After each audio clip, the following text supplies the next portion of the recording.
In this video, we're gonna go over the 3 most important camera settings every single photographer should know. If you're new here, my name is Kevin. I've been a photographer for the better part of 4 years, and I made this channel to document and hopefully inspire and teach other photographers to start their own journey and follow their passions. Make sure to watch to the end because I will be giving you a resource to help you better understand and implement what we're gonna learn today into your photography a lot quicker and a lot smoother. With all that being said, let's jump right into the video. First things first, arguably the most important one of the 3, we have shutter speed. But first, to better understand shutter speed, let's take a closer look at the actual components of a camera. See this thing here? That's called a sensor. And that thin screen in front of the sensor is called the shutter. As you can see in the close position, the shutter covers the sensor. This is because when light enters the camera through the lens and hits the sensor, it creates an image, and obviously you don't want that happening at all times. Now, in order to take the photo, the shutter has to actually move out of the way and reveal the sensor. And the speed at which it does that, where the sensor actually moves out of the way,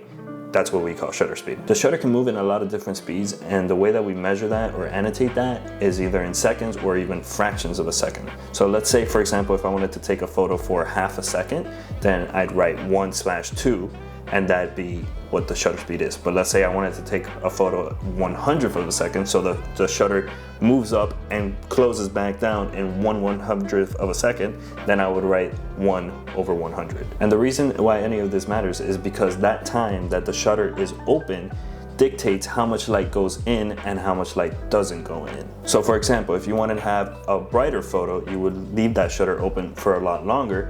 And if you wanted a darker photo, you would make that shutter open and close really quick. But unfortunately, that's not the only thing that your shutter does. If your sensor is open for too long and your subject moves, then your image will come out blurry. So in order for your photo to come out properly exposed and your subject in focus, you have to try and find a middle ground in that shutter speed range where your subject is frozen and your photo is properly exposed. I'll give you an example. Let's say I wanted to go take photos of my friends playing football at a park.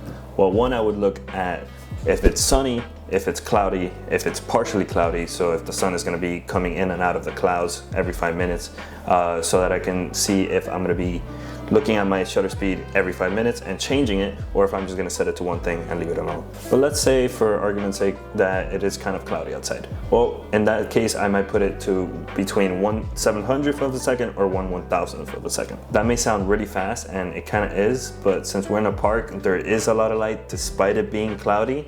And I really want to freeze my friends and make sure that when they throw the football or something, like, they're not blurry or that the ball is not blurry. So I want a really fast shutter speed to completely stop that action. Now, before moving on, let's review everything just to go over it one more time. Shutter speed is the speed at which the camera's shutter opens and closes. Depending on that speed, your image will be brighter or darker. Depending on the speed of your shutter will determine how in focus or blurry your subject is. Obviously, if it's an object that is very still, then it'll come out in focus, but you have to make sure that even then you're using somewhat of a fast shutter speed, because if you go too low, say 1/25th, 1/2 of a second, or even a full second, the shakiness of your hands will actually cause the image to become out blurry. Which, by the way, is one of the reasons why tripods exist. It lets you take photos like these where the ground is in focus, but the water that is moving looks like it's blurry and it's kind of silky and it looks all nice and beautiful. Now, moving on to the second camera function every photographer should know, we got ISO. That's pronounced ISO, by the way, not ISO or ISO. Don't let other people fool you. ISO is really the easiest out of the 3 to understand. In simple terms, it's really just your camera sensitivity to light. The more you raise your ISO, the brighter your image is going to be, and the more you lower it, the less bright it's going to be. And the reason why this is so important is because it allows you to control how bright or dark your image is without touching your shutter speed. You can just set your shutter speed at one thing, at what your subject needs to be in focus or blurry, and just forget about it and just change your ISO.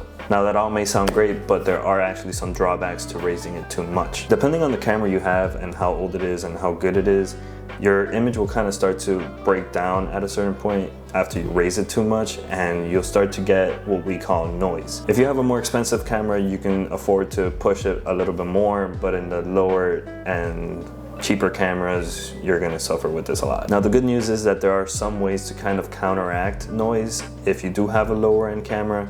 Luckily, we live in a very technologically advanced age right now, so there are softwares that you can download, and or even in your editing softwares, there's sliders where you can reduce the noise. But if you do that too much, your subject is going to come out super blurry and looks like something straight out of Uncanny Valley or something. Hopefully that was a pretty good explanation of ISO, but if not, just grab your camera and start fidgeting with the slider and you'll learn it pretty quickly. Okay, we have 2 down and 1 more to go, but before we get into that, if you've learned anything, make sure to hit that like button. It lets me know that I did a good job, and if not, just comment something in the comments on what I could do better.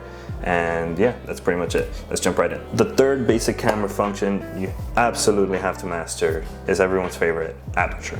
On the creative side, aperture is mainly used to control something that we call depth of field. Depth of field is the area of acceptable sharpness in front of and behind the subject which the lens is focused on. Put simply, it refers to how blurry or sharp the area around your subject is. Now for some quick terminology, a shallow depth of field is going to mean that everything around your subject is really blown out and out of focus, and a deeper depth of field is going to be where everything around your subject is somewhat or more in focus. It's important to understand this concept because as a photographer you may be put in different situations where you need to control what's in focus and what's not. Take a regular portrait session for example. If you're taking photos of a model and you want to blur everything out that's behind them, you want to use a shallow depth of field by opening up your aperture, which is really just a little hole inside your camera, by the way.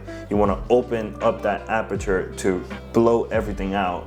But if you're taking a group photo, then you want to close that aperture to have everything be in focus. Like I said, we control that depth of field by either opening or closing that aperture, and we annotate that using something we call f-stops. For example, an f-stop of f1.2, which is annotated f/1.2, is a very wide aperture and will give you a very shallow depth of field. On the other hand, an f-stop of f12 or f23 is a really closed aperture and will give you a deeper depth of field. So if you're taking a photo of a group, you want your aperture to be closed, so f23.